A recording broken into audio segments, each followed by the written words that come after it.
Hello students, I hope all of you are good, well, enjoying.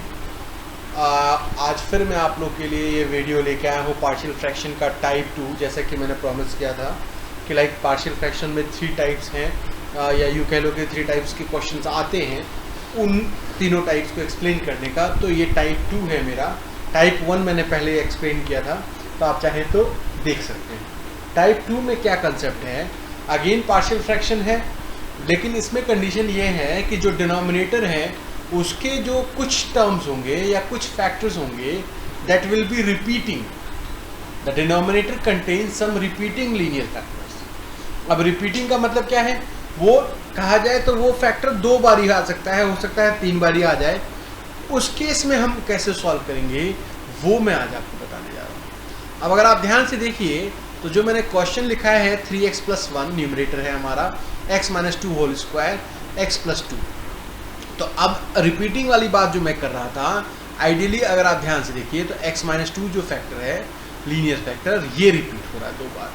इसको solve करने के लिए कैसे करेंगे, अगेन हम इसको एज यूजुअल एज्यूम करेंगे like 3x + 1 upon x - 2 whole of square है, कोई बात नहीं, होल ऑफ स्क्वायर लगा सकते हैं आप अभी यहाँ पे, और x + 2, ठीक है, इक्वल टू। अब आइडियली अगर आप ध्यान से देखें तो नीचे वाले टर्म के 3 फैक्टर हो गए, 2 + 1, जिसकी वजह से हम यहाँ पे 3 यानी 3 आर्बिट्रेरी कॉन्स्टेंट्स लेंगे और उसके बाद इसको सॉल्व करेंगे। यहाँ देखिए x - 2 आएगा, पहला a/x - 2, सेकेंड वाला आ जाएगा b/x - 2 whole square, and then third वाला टर्म जो होगा दैट विल बी c/x + 2, ठीक है।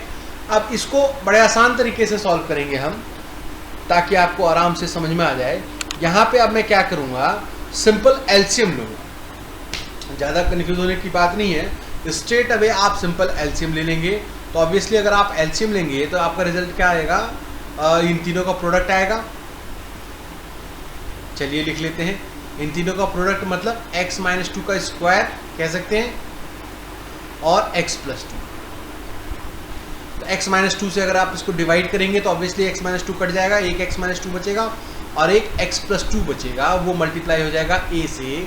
तो मैं पहला काम करता हूँ, इसको लिख लेता हूँ x - 2 एंड x + 2। अच्छा, यहाँ जब x - 2 का होल स्क्वायर से डिवाइड करेंगे तब क्या होगा, x - 2 का होल स्क्वायर गायब हो जाएगा और x + 2 से मल्टीप्लाई हो जाएगा। क्लियर। उसके बाद x + 2 से अगर डिवाइड करेंगे डिनोमिनेटर को तो x + 2 गायब हो जाएगा और ऑब्वियसली x - 2 के स्क्वायर से मल्टीप्लाई हो जाएगा। अच्छा, उसके बाद इधर अगर आप ध्यान से देखें तो इसमें क्या हुआ, यहाँ पे ये 3x + 1 ऐसी है, डिनोमिनेटर में x - 2 का स्क्वायर है और यहाँ पे x + 2 है। डिनोमिनेटर दोनों फैक्टर चाहे तो आप कैंसिल आउट कर सकते हैं। और उसके बाद क्या करेंगे, उसके बाद ऑब्वियसली इसको सिंप्लीफाई करेंगे, x + 2 को मल्टीप्लाई कर लेंगे तो x² - 4 आ जाएगा। इधर b से मल्टीप्लाई करेंगे तो bx + 2b आ जाएगा, और इधर इसको मल्टीप्लाई करेंगे तो ऑब्वियसली रिलेशन आ जाएगा। उस रिलेशन में हम क्या करेंगे, x² के कोफिशिएंट से x² को इक्वेट करेंगे और x के कोफिशिएंट से x को इक्वेट करेंगे और कांस्टेंट के कोफिशिएंट से कांस्टेंट को कंपेयर करेंगे। तो कंपेयर करने पे होगा क्या, कंपेयर करने पे आइडियली आपको रिलेशन मिलेगा। अगर आप ध्यान से देखिए तो x² वाला टर्म हमारे पास यहाँ नहीं है, x² वाला टर्म नहीं है, इन दैट केस आप 0 टाइम्स x² लिख सकते हैं, यानी कहने का मतलब वो 0 आ जाएगा। अच्छा, उसके बाद क्या करेंगे, उसके बाद इसको सॉल्व कर लेंगे। सॉल्व कर लेंगे तो क्या होगा, सॉल्व करने पे ऑब्वियसली आपका रिजल्ट आ जाएगा। चलिए एक बार मैं आपको सॉल्व करके दिखाता हूँ। नॉर्मली कई बार बच्चों को यहाँ पे भी प्रॉब्लम होती है कि बेसिकली इस कैलकुलेशन को हम करें कैसे, या यही गलतियाँ होती हैं। यहाँ पे चलिए मैं करके दिखाता हूँ। मैं कह रहा हूँ सिंपल a से मल्टीप्लाई कर दिया, डिनोमिनेटर तो कैंसिल हो गया, न्यूमरेटर की बात करेंगे तो a + b a - b x² - 4, ठीक है, और b x + 2 ऐसे लिख लेते हैं, और c हमारा x - 2 होल स्क्वायर, ठीक है। अब इसको ऑब्वियसली पूरा खोलना पड़ेगा, चलिए खोल लेते हैं। और आप चाहें तो इसको दोबारा कॉपी कर लीजिए LHS को, सो दैट कि आपको याद रहे कि भाई ये चीज़ भी साथ लेके चलनी है। हालांकि मैं सोच रहा था अभी कि इसको डायरेक्ट आपको ए बी और सी की वैल्यू बता दूं सो दैट कि आपका टाइम बचे, बट नो प्रॉब्लम। आइडियली मेरा ऑब्जेक्टिव ये है कि बेसिक से बेसिक लेवल की सारी बात, हर चीज़ यहाँ पे बिल्कुल बच्चों के जैसे समझाई जाए। मैं मान के चलूँगा कि आपको सारी चीज़ें क्लियर हों। I will try my best कि सारी बातें अच्छे से समझा सकूँ, इसलिए मैं सारे स्टेप्स दिखाऊंगा। अच्छा, अब यहाँ पे मैं क्या कह रहा था, ए से मल्टीप्लाई कर लेंगे अगर हम, तो एक मिनट, मेरा ये कर्सर गायब हो जाता है बीच बीच में, सॉरी मेरा कर्सर यहाँ पे, ठीक है, एक मिनट।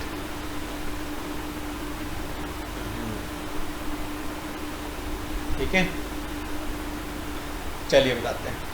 मैं ये कह रहा था, अब यहाँ पे क्या करेंगे, ऑब्वियसली इसको सही कर लेते हैं पहले। ये मेरा एक्सप्रेशन था, कहाँ चला गया, ओहो, ठीक है, ठीक है, और ये मेरा x + 2, ठीक है। अब यहाँ पे क्या करेंगे, यहाँ इसको सॉल्व करेंगे तो ऑब्वियसली ये a टाइम्स x² हो जाएगा, -4a कर लीजिए, पहले सारी चीज़ें लिख लीजिए आप। नाउ b से मल्टीप्लाई करेंगे तो ये हो जाएगा b टाइम्स x + 2b हो जाएगा।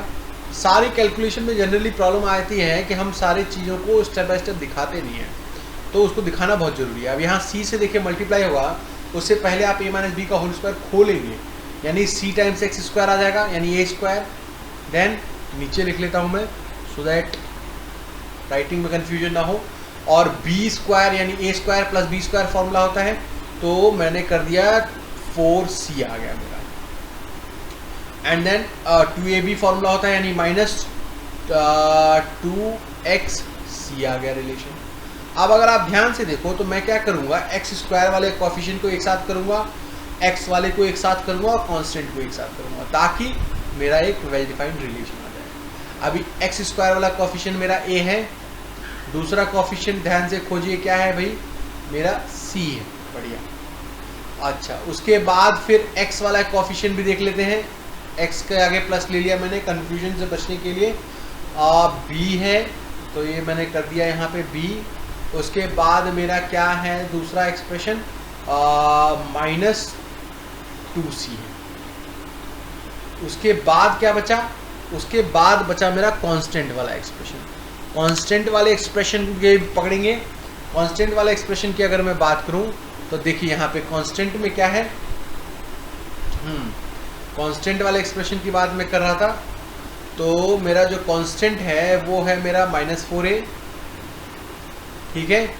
उसके बाद है +4c और बस 2 ही आई थी, -4a + 4c, ठीक है। अब यहाँ पे जो रिलेशन मेरी वैल्यूज़ हैं उसको भी कॉपी कर लेते हैं।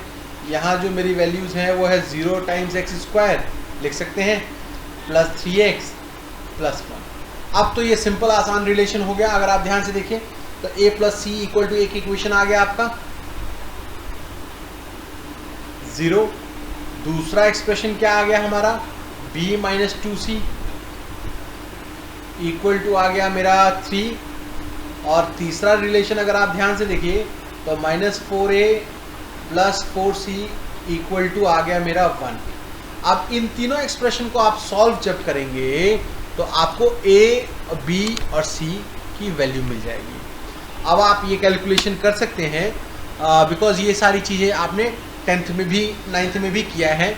तो मैं क्या करता हूँ, आपको डायरेक्टली इसकी वैल्यू बता देता हूँ। आप एक बार सॉल्व करके क्रॉस चेक करेंगे कि आइडियली वो वैल्यू आ रही कि नहीं। a की वैल्यू आ जाएगी आपकी 5/16, b की वैल्यू आ जाएगी, b की वैल्यू आनी चाहिए 7/4 एंड देन c की जो वैल्यू आएगी दैट शुड बी -7/16। अब ये कैलकुलेशन आपको बहुत ध्यान से करनी है ताकि किसी तरह की मिस्टेक ना हो। अच्छा, अब हम क्या करेंगे, ये सारी जो वैल्यूज़ आई हैं हमारी, इसको हम सब्स्टिट्यूट कर देंगे। किस में सब्स्टिट्यूट कर देंगे, जो ऊपर रिलेशन हमने एज्यूम किया था, यानी इसमें 3x + 1 upon x - 2 square and then x + 2 था इक्वल टू, इंटीग्रेशन साइन मैंने लगा दिया था, ऑब्वियसली मुझे dx भी लगाना चाहिए, इक्वल टू मेरा यहाँ पे आ गया 5/16 कांस्टेंट है, इसको बाहर निकाल लेते हैं बिकॉज ये एक्सप्रेशन था, इंटीग्रेशन साइन 1 अपॉन आ जाएगा मेरा x minus 2 dx, then b की वैल्यू अभी निकाली हमने 7/4, बाहर लिख लेते हैं, इंटीग्रेशन साइन अगेन, और ये आ जाएगा मेरा 1 upon x minus 2 whole square dx। फिर क्या होगा, सॉरी मैंने प्लस लगा दिया बट कोई बात नहीं, आप चाहे तो -7/16 लिख सकते हैं। और अगेन इंटीग्रेशन का साइन आना चाहिए, इंटीग्रेशन का साइन आएगा और अंदर क्या बचेगा, अंदर बच जाएगा 1 अपॉन x प्लस 2, और फिर इसके साथ dx लगा देंगे। अच्छा, अब यहाँ पे अगर आप ध्यान से देखिए तो ये बड़ा आसान हो गया, dx/x का फॉर्मूला आपको पता है, dx/x हमारा log x होता है, इसलिए इसका आंसर स्ट्रेट अवे हमारा log ऑफ x माइनस 2, यहाँ पे 7/4। अब यहाँ देखिए x माइनस 2 का स्क्वायर है, जिसकी वजह से यहाँ पे फॉर्मूला हम लगाएंगे कौन सा, यहाँ पे हम फॉर्मूला लगाएंगे x to the power n, dx के इंटीग्रेशन करते हैं तो x to the power n plus 1 by n plus 1। अब ऑब्वियसली बात है ये -2 यानी इस +2 को ऊपर भेजेंगे तो -2 हो जाएगा, जिसकी वजह से जब इसको आप सॉल्व करेंगे तो जो आपका रिजल्ट आएगा वो आ जाएगा 1 अपॉन x माइनस 2।